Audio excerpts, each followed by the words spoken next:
உங்கள் எழுச்சி தமிழர் தொலைக்காட்சி.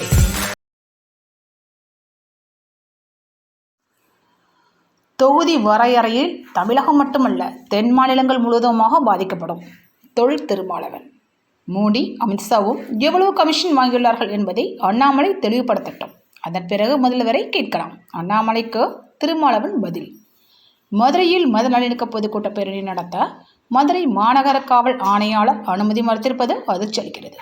திருமாவளவன். மதுரை வில்லாபுரத்தில் முஸ்லிம் ஐக்கிய ஜமாத் மற்றும் விடுதலை சிறுத்தை கட்சி இணைந்து நடத்தும் ரமலான் இஃப்தார் நிகழ்ச்சியில் விடுதலை சிறுத்தை கட்சி திருமாவளவன் பங்கேற்றார். தொடர்ந்து செய்தியாளர்களை சந்தித்தார். அப்போது அவர் கூறுகையில், நேற்றிலிருந்து இஸ்லாமிய பெருங்குடி மக்கள் ரமலான் நோன்பிருந்து வருகிறார்கள். அவர்களுக்கு விடுதலை சிறுத்தைகள் கட்சியின் சார்பில் எனது வாழ்த்துக்களை தெரிவித்துக் கொள்கிறேன். ஆண்டுதோறும் இயக்கத்தில் உள்ள இஸ்லாமியர்களோடு இணைந்து 5 நாட்கள் நான் நோன்பு இருப்பது வழக்கம். இது 21வது ஆண்டாக இன்றைக்கு நான் நோன்பு இருக்க தொடங்கியிருக்கிறேன்.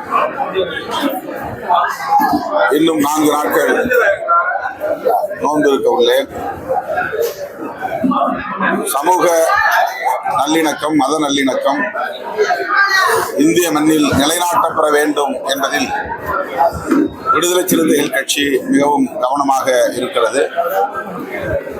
அதற்கான பல்வேறு முயற்சிகளையும் மேற்கொண்டு செயலாற்றி வருகிறது. அந்த வகையில் இவ்வாறு நோன்பு இருப்பதும் சமூக நல்லிணக்கத்திற்கு பெரும் வாய்ப்பாக அமையும், ஏதுவாக அமையும் என்று நான் நம்புகிறேன். 5ஆம் தேதி முதலமைச்சர் தலைமையில் அனைத்து கட்சி கூட்டம் நடைபெற உள்ளது. நாடாளுமன்ற தொகுதிகளுக்கான மறுவரையறை செய்யப்பட வேண்டிய சூழல் நெருங்கி வருகிற நிலையில் அதனால் தென்னிந்திய மாநிலங்களுக்கு ஏற்படவிருக்கிற பாதிப்பு குறித்து அண்மையிலே முதலமைச்சர் அவர்கள் சுட்டிக்காட்டியிருக்கிறார். அதனையொட்டி அனைத்து கட்சி கூட்டத்தையும் கூட்டியிருக்கிறார். விடுதலை சிறுத்தைகள் கட்சியின் சார்பிலே இதனை வரவேற்கிறோம், ஆதரிக்கிறோம்.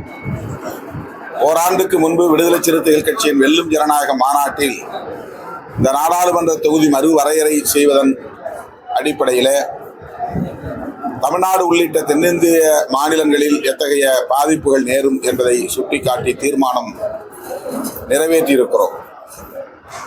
ஆகவே விடுதலை சிறுத்தைகள் கட்சி இந்த நிலைப்பாட்டில் திராவிட முன்னேற்ற கழகத்தோடு ஒருங்கிணைந்து செயல்படுகிறது. எனவே அந்த அனைத்து கட்சி கூட்டத்தில் விடுதலை சிறுத்தைகள் கட்சி சார்பிலே நாங்கள் பங்கேற்க இருக்கிறோம். இந்திய ஒன்றிய அரசுக்கு தமிழ்நாட்டிலிருந்து அனைத்து கட்சியினரும் ஒருங்கிணைந்து இந்த மறுவரையறையால் தமிழ்நாடு உள்ளிட்ட தென்னிந்திய மாநிலங்கள் பாதிக்கப்படக்கூடாது என்பதை வலியுறுத்த வேண்டும். விடுதலை சிறுத்தைகளை ஒரு வேண்டுகோளாக வைக்கிறோம். மாண்புமிகு முதல்வர் அவர்கள் தென்னிந்திய மாநில முதல்வர்களை எல்லாம் ஒருங்கிணைத்து இது தொடர்பாக கலந்தாய்வு செய்ய வேண்டும். இந்திய தேர்தல் ஆணையத்திற்கும் இந்திய ஒன்றிய அரசுக்கும் இது தொடர்பான விவரங்களை எடுத்துரைக்க வேண்டும், சுட்டிக்காட்ட வேண்டும் என்றும் கேட்டுக்கொள்கிறேன். 1976-77 அந்த காலகட்டத்தில் குடும்ப கட்டுப்பாடு திட்டத்தை தீவிரமாக நடைமுறைப்படுத்திய மாநிலங்களுள் தமிழ்நாடும் ஒன்று. தென்னிந்திய மாநிலங்கள் அதிலே மிக தீவிரமாக செயல்பட்டதன் விளைவாக மக்கள் தொகையின் வளர்ச்சி விகிதம் ஒப்பீட்டளவிலே வட இந்தியாவை விட தென்னிந்திய மாநிலங்கள் மிகவும் குறைவாக இருக்கிறது. எனவே வெறுமன மக்கள் தொகை அடிப்படையில் மட்டுமே இந்த நாடாளுமன்ற தொகுதி மறுவரையறை செய்யப்படுமேயானால் 39 தொகுதியாக இருக்கிற தமிழ்நாட்டின் எண்ணிக்கை 31 தொகுதியாக குறைய வாய்ப்பு இருக்கிறது என்று வல்லுநர்கள் குறிப்பிடுகிறார்கள். அத்தகைய பாதிப்பு நேரக்கூடாது என்பதனால் இன்றைக்கு இருக்கிற எண்ணிக்கையோடு இந்தியா முழுவதும் ஒவ்வொரு மாநிலத்திற்கு என்னென்ன எண்ணிக்கை இருக்கிறதோ அந்த எண்ணிக்கையோடு 20% இடங்களை உயர்த்தி கொள்ளலாம் என்கிற ஒரு வழிகாட்டுதலை விடுதலை சிறுத்தைகள் கட்சி முன்மொழிகிறது. 5ஆம் தேதி நடைபெற இருக்கிற அனைத்து கட்சி கூட்டத்திலும் இதனையே நாங்கள் எங்கள் கட்சியின் சார்பில் வலியுறுத்த இருக்கிறோம். தமிழகத்துல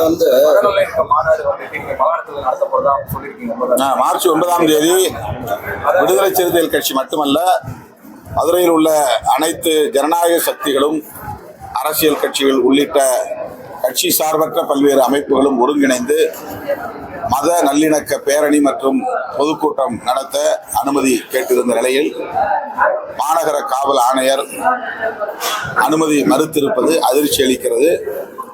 இது ஒரு குறிப்பிட்ட மதத்தினரின் உணர்வுகளை தூண்டுவதற்காகவோ அல்லது சில தரப்பின் உணர்வுகளை காயப்படுத்துவதற்காகவோ நடத்தப்படுகிற ஒரு பேரணி அல்ல. இந்துக்களாக இருந்தாலும் இதர மதங்களை சார்ந்தவர்களாக இருந்தாலும் எல்லோரும் சகோதரத்துவத்தோடு நல்லிணக்கத்தோடு வாழ வேண்டும் என்பதை வலியுறுத்தக்கூடிய ஒரு சகோதரத்துவ பேரணி தான் 9ஆம் தேதி நடைபெற இருக்கிற பேரணி. அந்த சகோதரத்துவ பேரணிக்கு மதுரை மாநகர் காவல் ஆணையர் அனுமதி வழங்க வேண்டும் என்று நான் கேட்டுக்கொள்கிறேன்.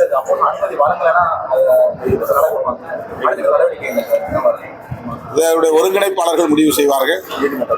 இப்போது அனுமதி மறுக்கப்பட்டிருக்கிற சூழலில் நீதிமன்றத்தை நாடுவதற்கும் முயற்சித்துக் கொண்டிருக்கிறார். தமிழகத்துல மாவட்ட ஆட்சியர் அனுமதி தராம மாநகர சார்பாக காலையில அந்த போராட்டத்துக்கும் அனுமதி தரல. இப்ப உபாதிக்கும் மறுத்திருக்காங்க.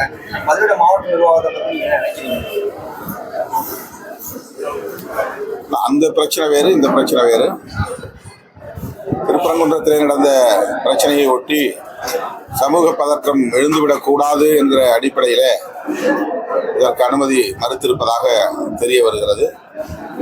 எங்களை பொறுத்தவரையில் எந்த மதத்தை சார்ந்தவர்களும் காயப்படக்கூடிய வகையிலே இந்த பேரணி நடத்த முயற்சிக்க மாட்டோம். அப்படிப்பட்ட பேரணியும் அல்ல இது. இது இரு தரப்பை சார்ந்தவர்களும் அல்லது அனைத்து தரப்பை சார்ந்தவர்களும் ஒற்றுமையாக இருக்க வேண்டும், நல்லிணக்கத்தோடு வாழ வேண்டும் என்பதை வலியுறுத்தக்கூடிய பேரணி. எனவே இந்த பேரணிக்கு தடை விதித்திருப்பது ஏற்புடையதல்ல. தமிழகத்துல 9.5 லட்சம் கடன் நெருங்கி இருக்கிறீங்களா? நீங்க எவ்வளவு கமிஷன் அடிச்சீங்க அப்படின்னு அண்ணாமலை கேள்வி முதலமைச்சர். 9.5 லட்சம் நிதி நெருக்கடி இருக்கு. கடன் கூடுதலானதுனால இந்த சமீப 5 ஆண்டுகள் ஆட்சியில எவ்வளவு கொள்ளையடிச்சிருக்கீங்கன்ற மாதிரி கேட்கிறாரு. இந்திய அரசு அதை விட லட்சக்கணக்கான கோடிகள் கடனை வைத்திருக்கிறது.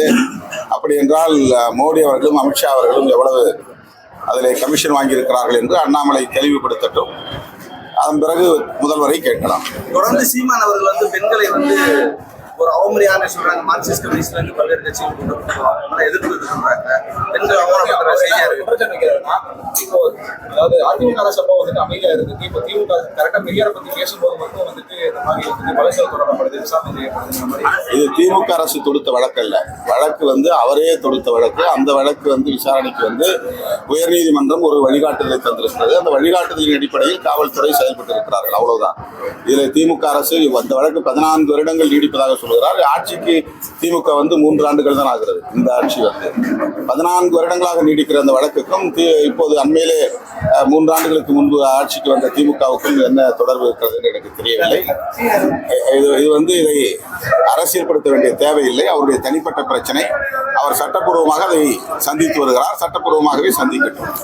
அவருக்கு உச்ச நீதிமன்றம் அந்த வழக்குக்கு இடைக்கால தடை வச்சிருக்காங்க. பாஜகவோட நட்பு சீமான் நட்புல இருக்காரு. எப்படி பார்க்க நாம் ஒரு யூகத்தின் அடிப்படையில் அந்த கருத்தையும் சொல்ல நான் விரும்பவில்லை. அவர் சட்டப்பூர்வமாக இந்த பிரச்சனைகளை அணுகுவதால் அப்படியே அவர் அணுகட்டும் என்று நான் தெரிவித்தேன். நடிகர் விஜய்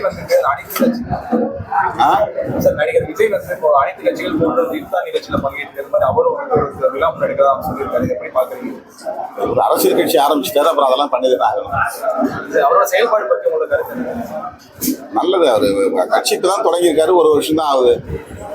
அவருக்கு ஏற்கனவே பல முறை வாழ்த்து சொல்லியிருக்கிறேன், மறுபடியும் வாழ்த்துகிறேன்.